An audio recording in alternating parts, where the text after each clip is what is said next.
Bom dia, alunos do sexto ano A, do dia 1º de dezembro de 2020, pelo Colégio Evangélico Campo Grandense. Alunos presentes: Wagner, Vinícius, Pedro, Matheus, Mariana, Giovana Samaia, Duda e Nicolas Boza. Lembrando que hoje é a última aula de ensino religioso do ano. Semana de prova essa semana e a outra, e aí encerramos o nosso ano, vocês vão para o 7º ano. Parabéns a todos que venceram até hoje. Vamos torcer para sair a vacina contra o Covid-19 para que ano que vem, 2021, estaremos juntos lá naquela sala de aula com aquele ar-condicionado top, comendo o lanche da escola, participando da festa das nações, revendo os amigos de perto, vai ser muito legal.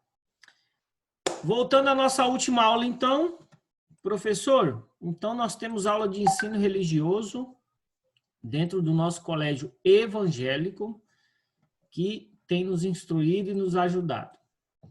Legal. Lá em Filipenses capítulo 2, versículo 8, diz o seguinte: o nosso tema continua sendo a mente de Cristo. Por que que o evangelho do reino é tão importante para as nossas vidas?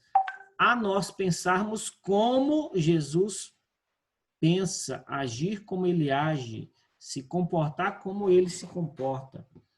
Deus envia Jesus à Terra para nos dar o direcionamento e fazer as melhores escolhas da nossa vida. Dentro do cristianismo, o maior legado que Deus nos dá é a capacidade que nós temos de discernir entre o bem e o mal, entre o que é bom e o que é ruim para as nossas vidas. Deus, ele tem o manual do fabricante. E nós somos esses seres criados por ele, e ninguém, absolutamente ninguém na face da Terra e fora das galáxias conhece mais o ser humano do que o próprio Deus e é capaz de nos instruir. E dando essa direção para a nossa vida, ele deixa a Bíblia e quer que pensamos como ele pensaria. Professor, então, quando eu começo a ter atitudes que Jesus teria, ele é o meu maior exemplo, né? Porque sempre nós estamos nos espelhando a alguém, consciente e inconscientemente. Sério, professor? Então, quer dizer que durante a minha vida, eu sigo algumas pessoas nas suas atitudes, nas suas falas, no seu jeito de vestir, no modelo da casa, na forma de comprar os cadernos, nos materiais, no lanche, nas artes marciais, no balé, na música. Sempre vai ter alguém que vai ser a pessoa que você vai olhar e vai falar: se ele conseguiu, eu posso conseguir. E se ele é tudo isso, eu também posso, e eu quero ser parecido com ele nessa atitude. Então, como que a gente vai ser bom em algo se a gente não tem uma referência, né? Tudo que nós temos até hoje, que você adquiriu, você viu alguém fazendo, ou você se espelhou nessa pessoa, ou você foi ensinado por algum professor. Se você toca violão, se você canta, se você toca teclado, se você planta bananeira, né? Quem aí sabe plantar bananeira? Quem tem uma letra bonita, né? Quem assistiu algum filme, foi alguém que fez, né? Alguém que te indicou, ou você encontrou aí no Netflix, ou foi anunciado em algum local. Então, dentro da nossa vida, as coisas são apresentadas para nós, semana após semana. Tá lá uma bandeja de coisas, e aí você tem que decidir se aquilo você vai consumir ou não. E as pessoas também. Então, dentro do que Jesus nos deixou, ele deixou o maior legado para o ser humano, para servir de exemplo para nós, de como nós deveríamos agir. Então, se tem uma pessoa que a gente tem que se espelhar para ter uma vida legal, é Jesus. Professor, então o senhor está me dizendo de que durante a minha vida aqui na Terra, eu posso ter muitos sofrimentos, né? E você vai encontrar, quanto mais velho você se torna, você vai ver que tem pessoas que sofrem. E sofrem, por às vezes, pelas fatalidades da vida. Por exemplo, um amigo seu que perdeu o pai e a mãe, né? Que veio morar no orfanato, foi adotado. Então, ele teve algumas fatalidades que já tornou a vida dele triste, né? Ou ele perdeu só o pai, ou perdeu sua mãe, ou quando os pais são separados, né? Também já é uma fatalidade que deixa a nossa vida um pouco desorganizadinha ali. Ou quando a gente perde algum membro do corpo, né? Uma pessoa que nasce cega, ou furou o olho, perdeu um braço, uma perna, não ouve bem, né? Tem problema na visão, são fatalidades. Dentro de todas essas fatalidades, tem outras que o ser humano mesmo cria. Então, o ser humano, ele rouba algo de alguém, ele pode ser preso, né? Ele fala mal de alguém, essa pessoa descobre, perde uma amizade, fica um climão, né? Imagina você ter 2 amigos na sua sala de aula, de que você fofocou deles e eles descobriram, e eles falaram que você é um canalha, você é um mentiroso, e aí você passa o ano inteiro, toda vez onde chega aquela pessoa, você fala, ixi, chegou aquele cara lá que não gosta de mim. Chegou aquela pessoa que eu comprei e não paguei. Eu peguei algo emprestado dele e não devolvi, né? São coisas que deixam as pessoas muito bravas com a gente, né? Quando a gente compra algo deles e não paga, pega emprestado e não devolve. Então, você não, são princípios básicos para iniciar a vida, né? Seu cobra, o Nicolas falou. Então, língua de cobra, tem gente que tem, fala mal um do outro. Então, se você pegou algo emprestado, devolva. Comprou algo de alguém, pague. Pegou um dinheiro emprestado, devolva no mesmo valor, né? Para que você tenha uma vida tranquila. Não fale mal de ninguém, né? E principalmente dos seus amigos, que você diz ser seus amigos. Se ele descobre que você está falando mal dele, ele vai te chamar de venenoso, de cobra, de mentiroso, de hipócrita e de cínico, né? Ninguém quer ter esses adjetivos. Então, professor, quando eu decido pegar a Bíblia como exemplo para a minha vida e escolher algumas atitudes de Cristo para a minha vida, ter ele como exemplo na minha vida, isso vai me tornar uma pessoa que sobreviva mais na Terra. Eu percebi isso quando eu era adolescente, de que cada vez que eu seguisse a Jesus como meu exemplo e a Bíblia como os mandamentos, eu sobreviveria muito mais tempo sobre a Terra. Se eu não uso droga, não roubo, não mato, não fofoco, não invejo, não falo mal de alguém, não falo palavrão, não sai da minha boca nenhuma palavra torpe, se eu não traio, não minto, não engano, a possibilidade de eu morrer por fatalidades diminui e muito. Então, aquele que é parecido com Jesus, a chance dele ter uma vida muito mais longa é absolutamente certa. De que ele vai ter menos problema na vida? Absolutamente certa.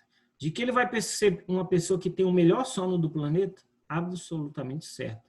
E que ele terá uma vida tranquila, em paz e super divertida com amigos verdadeiros? Certamente, absolutamente certo. Então, professor, Deus deixou a Bíblia e o exemplo de Cristo para que o ser humano fosse mais feliz, porque a vida já tem muitas fatalidades, coisas que a gente não pode evitar. Alguém aí consegue evitar de não ter a pandemia? A pandemia veio. Você pode evitar o máximo não pegar o vírus, mas isso não é também credencial para você não pegar. Mais cedo ou mais tarde, né? Mesmo depois da vacina, assim como a gripe, né? Ela vai cair. O vírus agora faz parte da humanidade para sempre. Ele não tem como ser extinto. A gripe tá, desde quando eu me conheço por gente, ela tá aí. A gente combate ela, não combate? Fica gripado, comprou Benegripe, Resfenol, Benegripe, e multigripe, a gente fica bem. Então, o coronavírus vai ser assim, a gente vai pegar, toma vacina, toma um remédio e vamos se curando. Então, algumas fatalidades da nossa vida, ela vem e a gente não consegue impedir. Mas a maioria, grande parte, a gente consegue. Então, Deus quer que você tenha uma vida e vida é abundante. De sorte que haja em vós o mesmo sentimento que houve também em Cristo Jesus, que sendo em forma de Deus, ele não teve usurpação ser igual a Deus, mas esvaziou a si mesmo, tomando a forma de servo, fazendo-se semelhante aos homens. E achando na forma de homem, ele humilhou-se a si mesmo, sendo obediente até a morte e a morte de cruz. Então a Bíblia quer que de sorte que haja em nós o mesmo sentimento que houve em Cristo Jesus. Que nós possamos sentir a compaixão pelas pessoas, amor, sentir vontade de orar, de falar com Deus, de colocar os nossos medos, nossas angústias, nosso futuro na mão dele. Professor, então a cruz, quando Jesus morre na cruz, ele não é derrotado, porque ele ressuscita. Então, a palavra que Jesus morreu por nós, ela tem que estar seguida de que ele ressuscitou também por nós.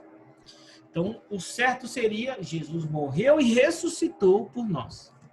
Automaticamente, a ressurreição é que nos garante que Jesus tem poder, de que ele nos dará também o direito de ressuscitar. Então, judicialmente, Jesus tem essa autoridade porque ele ressuscitou, então ele pode prometer algo que ele fez. Alguém um dia no futuro poderia perguntar ou se questionar, será mesmo que nós viveremos eternamente? A morte é algo tão certo? Jesus fala assim, porque eu ressuscitei. E não fiquei ressuscitado e subi novamente ao céu. Eu simplesmente... Jesus ficou ainda 40 dias aqui na terra, convivendo com os discípulos, curando, ensinando, e salvando, e instruindo pessoas. E depois subiu aos céus, vivo e pleno e perfeito. E diante disso, está nos garantido a vida eterna. Professor, então...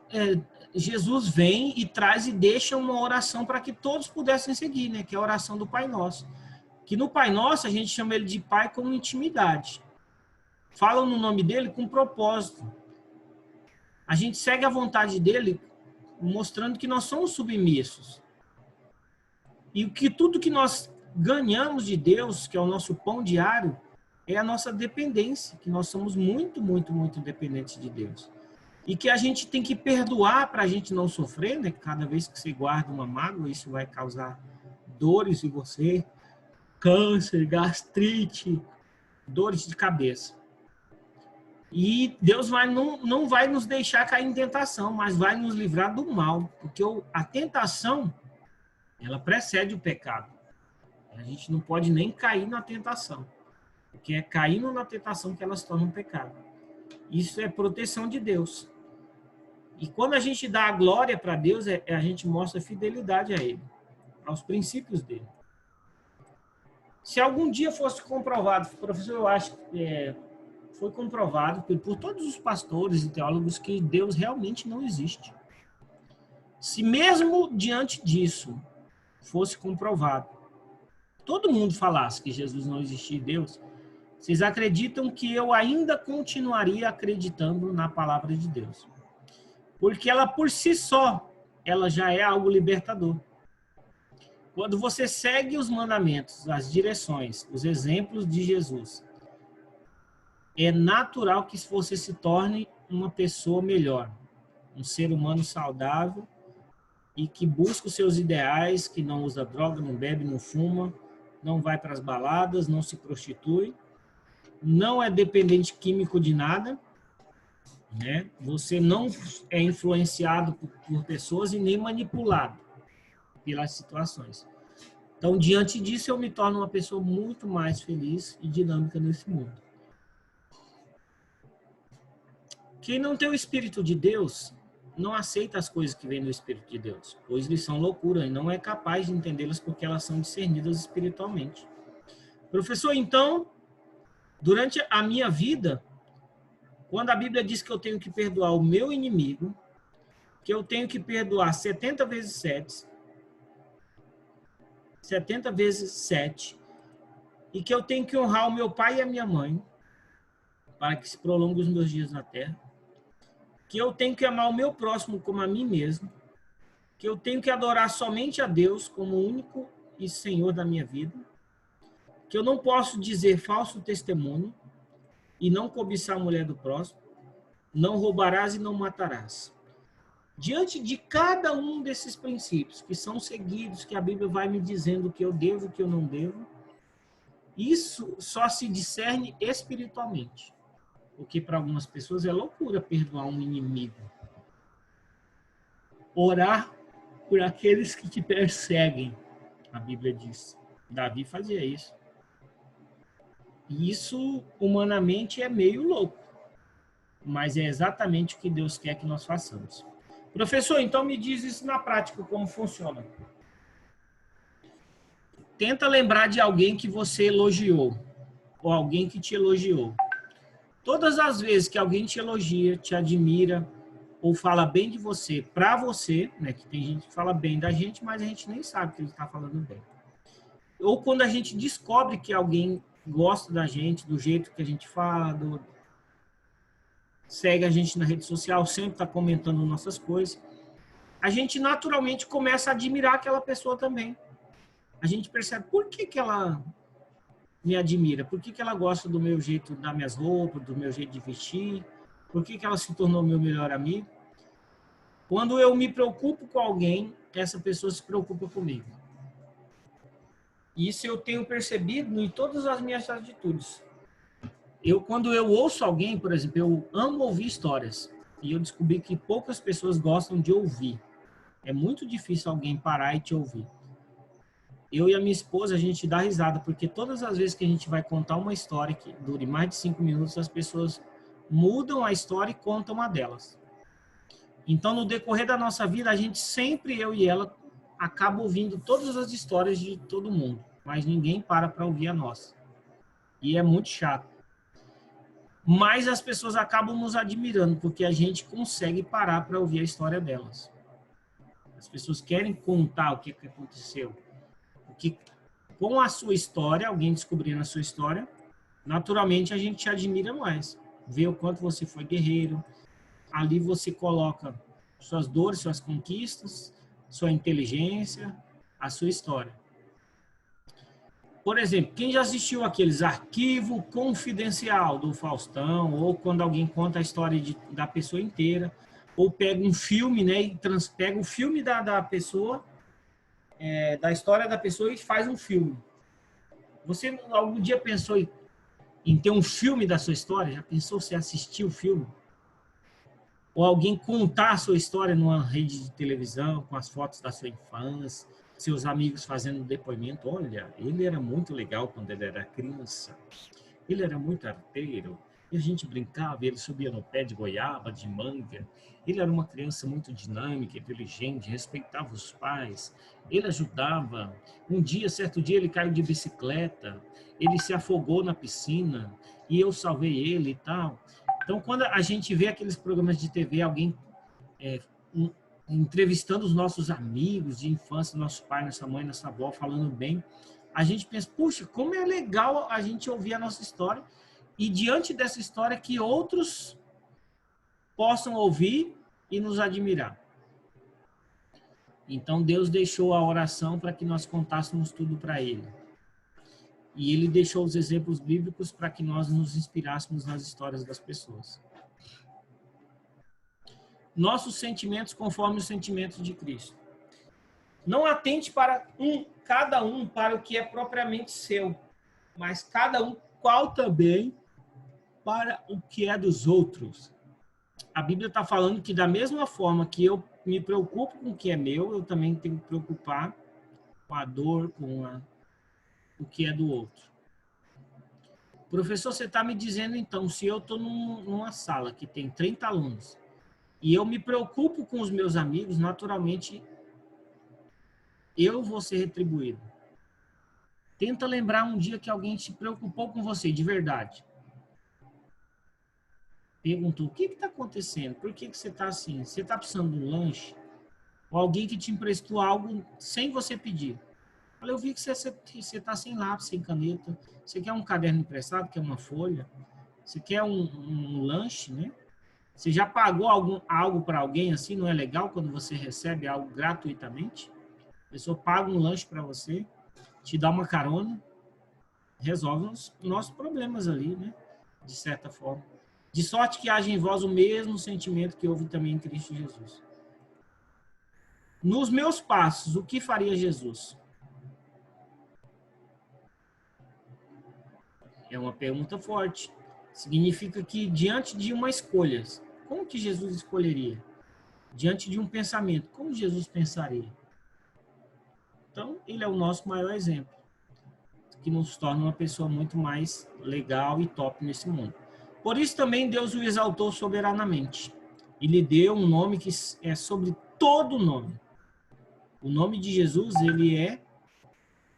ele dividiu a história. Nós temos 2020 anos de história, contada a partir de Cristo.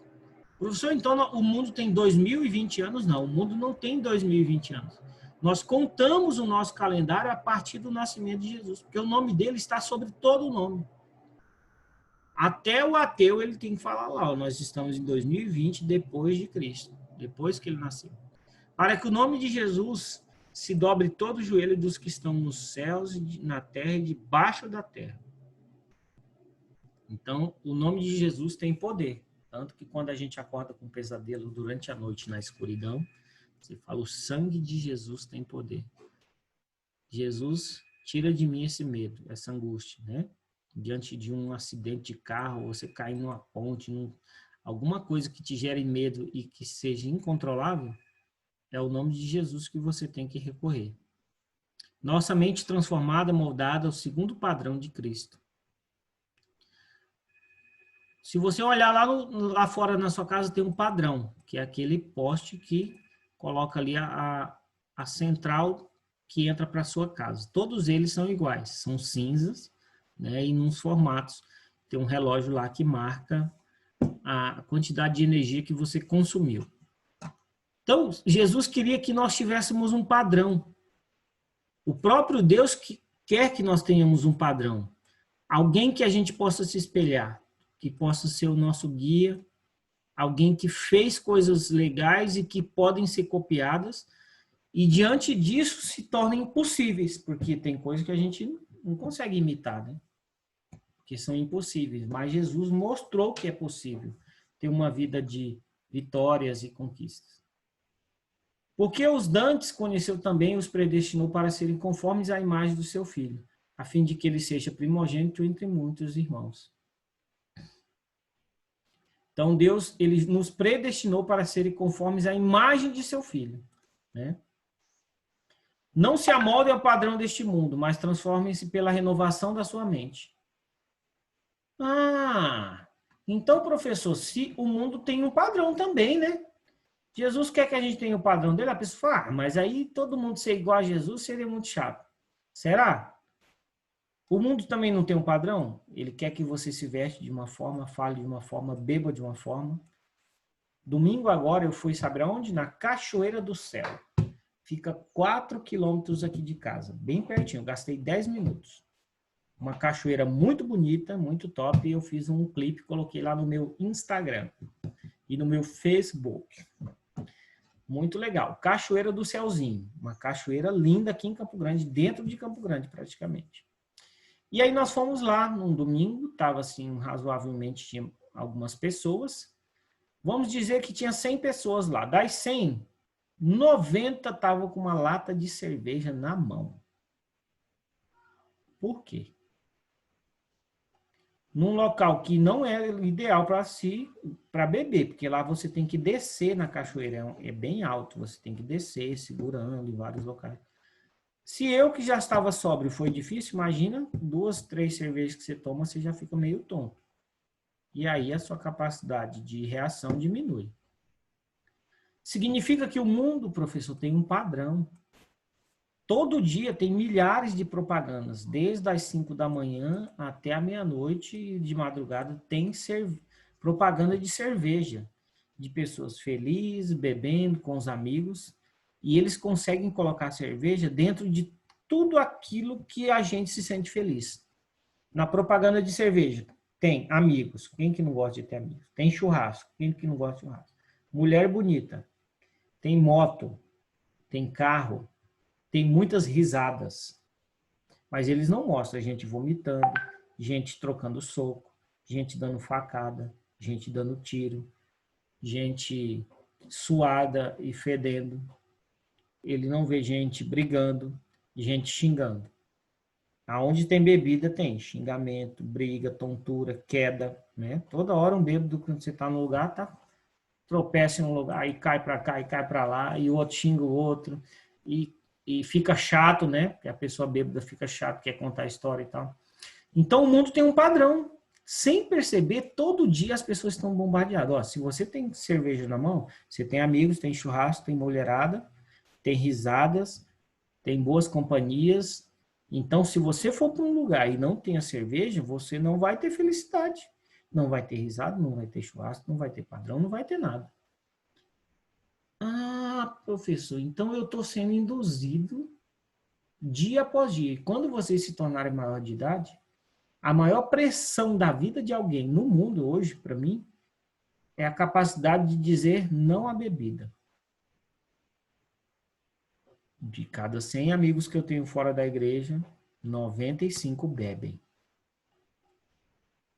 E quando eu estou diante deles, a pressão para eu beber é extraordinariamente forte. Quando eu era adolescente, era difícil. Hoje em dia, eu tenho convicções fortes. Então, eu sei lidar com todo tipo de pessoa e não cedo a pressões. Mas a maior pressão da vida no Brasil se tem uma pessoa que eu admiro, é uma pessoa que dentro do nosso país, que é altamente consumidor de álcool, não é? Quando eu falo bebida, a gente consome álcool. Num país em que as pessoas consomem álcool, o que torna uma pessoa altamente admirável, por mim, é a capacidade que ela tem de não beber. Você fala assim, eu não bebo. Nem cerveja, nem uísque, nem vodka, nem Smirnoff, nem qualquer outra coisa.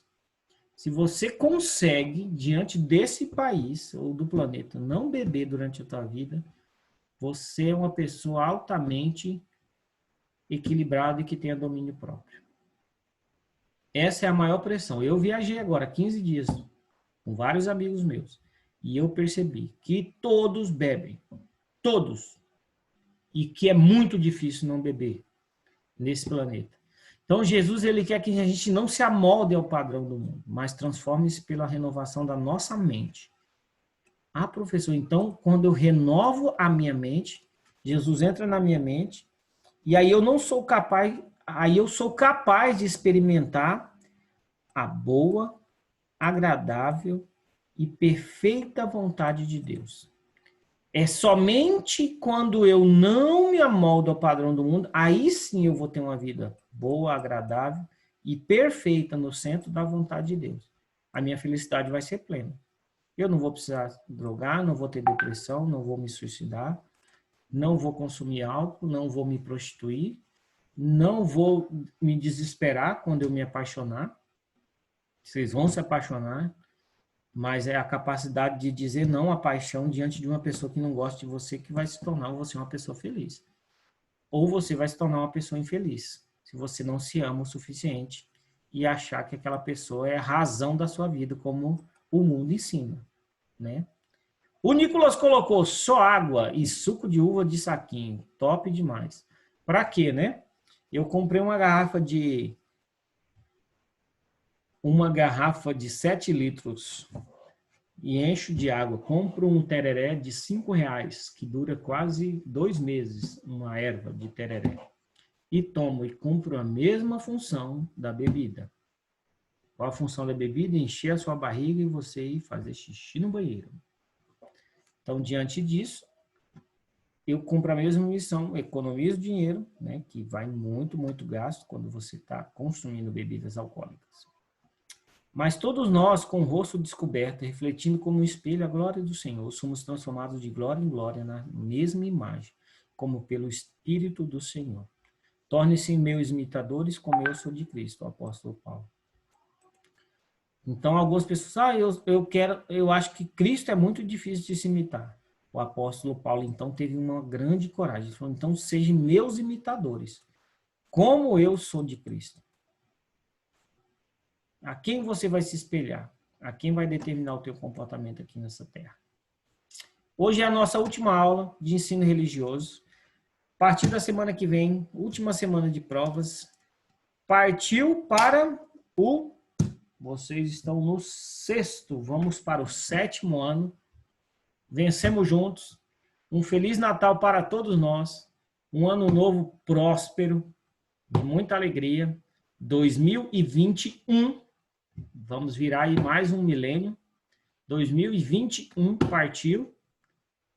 Espero que vocês tenham saúde, paz, que todos os seus familiares sobrevivam diante dessas doenças e atrocidades do mundo. Legal? Tchau, Bianca. Tchau, Vinícius. Tchau, Nicolas, Duda, Matheus, Pedro, Wagner, Giovana, Natan e Rebeca. Nos encontramos na próxima semana, fim de aula.